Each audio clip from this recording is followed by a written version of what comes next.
Thank you for joining us today on Bible Tract Echoes. This is your host, Micah McCurry. It's a great privilege to be talking to you today. And again, as yesterday, I am joined by a special guest, my former boss, if you can believe it. We are still on good terms, if you can believe that. Pastor Joe Grimaldi is with me today. For those that are listening, of course, you may be listening on our radio broadcast, on some of your favorite podcast platforms. You can actually see the video version of this broadcast on Facebook and YouTube and our Instagram pages. You can find us at Bible Tracts Inc. We'd love for you to see. There's not, we're not much to look at, so maybe you just want to listen via audio. That's okay too. A face made for radio. Exactly. And so maybe if you're listening that way, that's the best way to do it. But I'm here with Pastor Joe Grimaldi, and we're going to get into, we talked about tracts, and we'll dabble with that more today.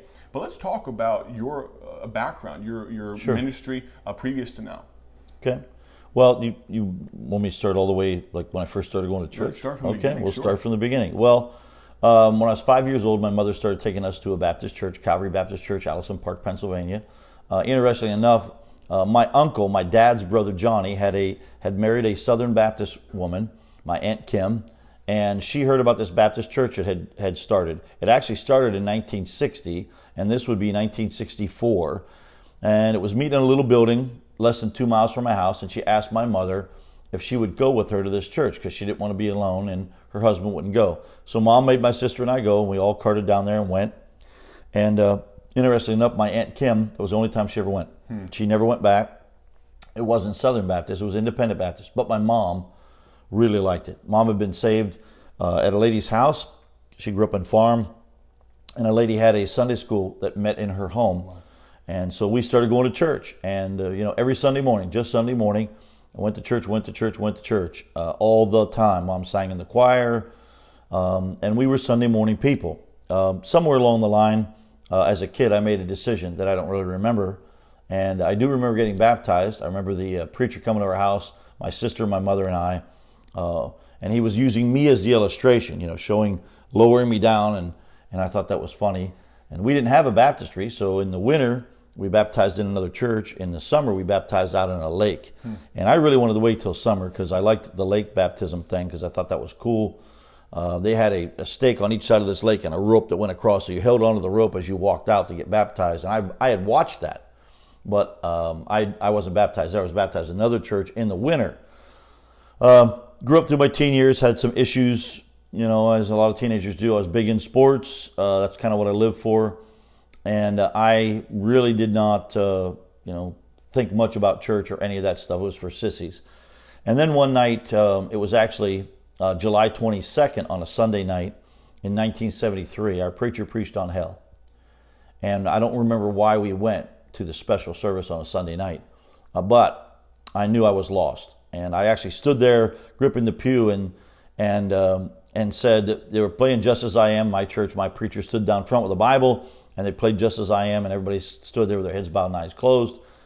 And he said, this will be the last verse unless someone come. And I heard that 1,000 times. And every time he said that, that was the last verse. Right. And I stood there in the pew and said, okay, God, if they'll play one more verse, I'll go.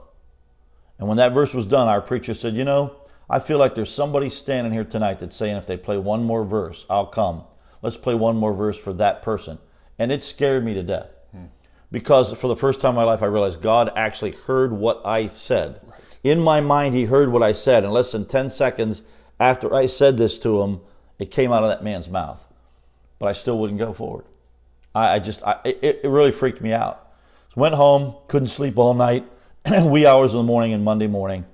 Not being able to sleep, got out of my bed and got down on my knees beside my bed. I had a Sunday school teacher who had made us mark in our Bible the whole Roman road. I laid my Bible on my bed and went to the first verse, and beside it in the margin, I would have the next verse to go to and the questions to ask, do you know that you're a sinner? Yes, I understand. And, so I went through the whole Roman road and prayed and trusted Christ. And then I thought, oh, cool, everybody thought I was saved, right, and I wasn't. Now I am. No harm, no foul. Right. We're good to go. But then, man, after I got saved, that year was the worst year of my life. I was under such conviction to admit it. Right. So much conviction to go get baptized. And I tried to do all kinds of worse things with the guys I hung out with from the sports teams and in my neighborhood. And I was just absolutely miserable. A young lady invited me to go to teen camp. And I'd never been to teen camp. There's a funny story there. The short version of it was that I said to the girl came up to me on Sunday and said, "You going to go to teen camp?" I said, "Yeah, sure, I'm going, And then I went to the youth director. I said, "What's this teen camp?" And he said, "You want to go to teen camp?" And I was offended because I thought, well, you look at me like that and say that. What am I, such a terrible person? You would. And I said, "Yeah, I want to go." He said, "Well, we're going tonight after church. We're leaving to go to Maryland." I said, "Well, I want to go." He said, "Well, I'll talk to your mother." After church, I said, "Hey, Mom, Mr. Brim wants to talk to you." Went over to see Mr. Brim, and he said, "Yeah, your son's asking about going to teen camp." And my mother looked at me and said, "You want to go to teen camp?" And now it was like, all right, now I got to go. Right. Everybody's looking at me like, well, why would you ever want to go? You would, So she said, "Well, if you want to go, I'll be glad to pay." And he gave her the list. We went home that afternoon, got all the stuff together, came to the church. I actually spent the night at the church with a couple of boys. We took the seats out of the bus, packed that thing up, went off to youth camp. And in a short version of a very long story, which is also funny, is that Thursday night, the evangelist got to me preaching, and I went forward for the first time I ever walked an aisle in a church and said, "God, I don't know what you want me to do, but I know I can't keep living like this, and whatever you want, I'll do it." And that night I said, "I'm going to give up sports if that's what you want, God."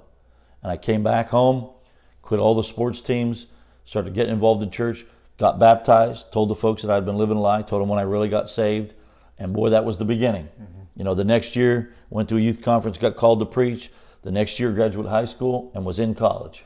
And, in the 70s, I always think this is interesting. I got saved in the 70s, baptized in the 70s, called to preach in the 70s, graduated high school in the 70s, went to college in the 70s, got engaged in the 70s, and got married in the 70s. It was a good decade for me. For sure. It was a good decade. I'd like to double back to that thought of you being willing to, and that year being so miserable when you wouldn't surrender to God. And we've had folks, and God brought to my mind, we've had people that have emailed us at Bible Tracts saying, "God's burdened me to do something for him. I can't figure out what it was." And at different times, they've either been led to our website, or we had one lady, she's from the UK. She was actually in London. She knew God wanted her to do something for him. She couldn't figure out what it was. And so she's walking down the street. She sees a piece of paper in a puddle.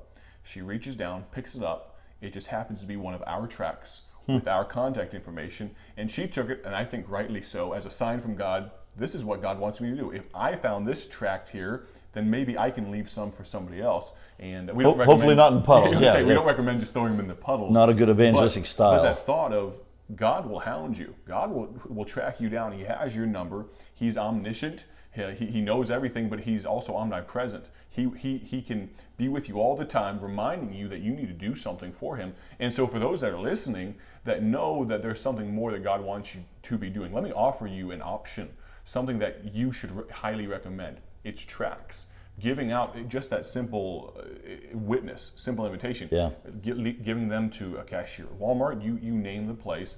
They're such a powerful tool. But on that note, you surrendered, and then all of a sudden, everything got better. Oh, wow. It was incredible.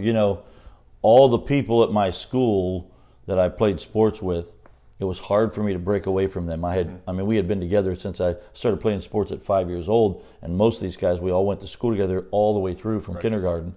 And this was going to be my junior year in high school, and that was tough. And then all the kids from church that I didn't hang around, I didn't want nothing to do with them. Now I started hanging around them, and it was interesting because, you're talking about my life growing. Right. These kids that sat together at lunch and were made fun of, now I sat at that table instead of sitting with all the athletes. Right. And they would sit and talk about the Bible and talk about answers to prayer and talk about all these things about the church. And now I'm starting to grow. Saved. I'd been saved, but with the old crowd, I'm not growing at all. I'm dying. Right.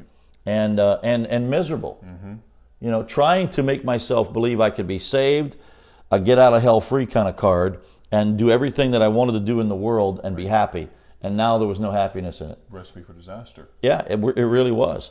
But and then these kids were all involved in stuff. They all went out sewing. Right. You're going to come out Saturday and go bus calling? Oh, yeah. Yeah, I'll be there. It's like, what is this? How do we do this? Our youth director tells a story about the first week I went out with him. He's talking to some lady at the door, and it's hot. It's a hot day.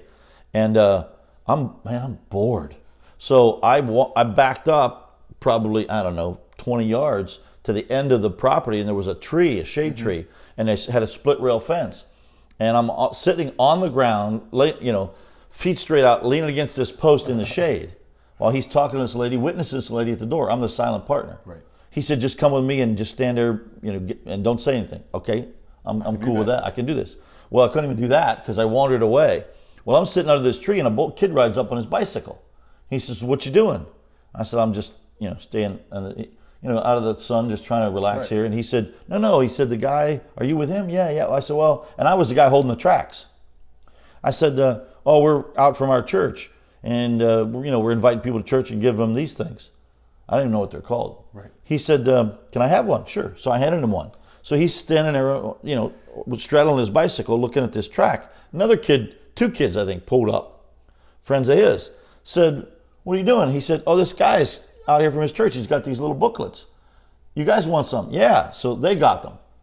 And then another kid pulls up. So pretty soon, I think we had 4, it might have been 5, 4 or 5 kids on their bikes, all standing there reading these tracts. I'm still sitting on the ground, leaning against the post in the shade. Right.